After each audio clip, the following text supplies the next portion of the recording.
Matapos talunin ang isa sa mga heavyweights sa NBA, naniniwala si Luka Doncic na nagsisimula pa lamang ang pag-arangkada ng bago niyang koponan sa pagpapatuloy ng 2024-2025 regular season. Ang detalye sa ulat ni Teammate Rafael Banderal.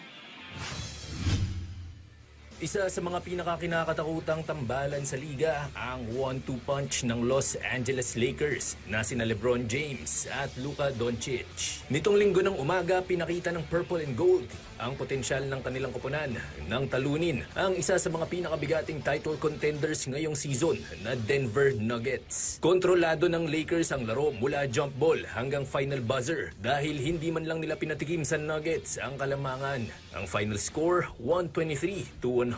Nagpakawala ng 32 points, 10 rebounds at 7 assists si Doncic, habang nagtapos naman si James ng may 25 markers, 9 boards at 5 dimes. Kahit aminadong naninibago pa rin sa Lakers, naniniwalang 6'6" Slovenian guard na kaya nilang mapanalunan ang titulo ngayong season. Yeah, I think our goal is, I know our goal is to win championship. That's our only goal. And I think we have the team for that. Obviously the chemistry with me and the guys, is going to take a little time still, but like you saw today, I think it's getting better and better. Pero syempre, malayo pa sa destinasyon ang bagong bersyon ng Lakers.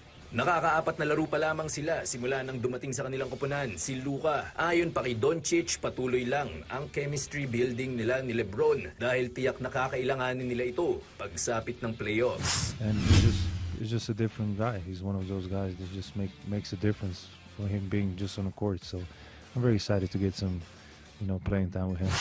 Magpapatuloy ang kampanya ng Lakers sa Huwebes, oras sa Pilipinas, sa isang larong inaabangan ng maraming NBA fans. Yan ay dahil makakaharap ni Doncic ang dati niyang koponan na Dallas Mavericks sa unang pagkakataon. Rafael Banderal para sa Atletang Pilipino, para sa Bagong Pilipinas.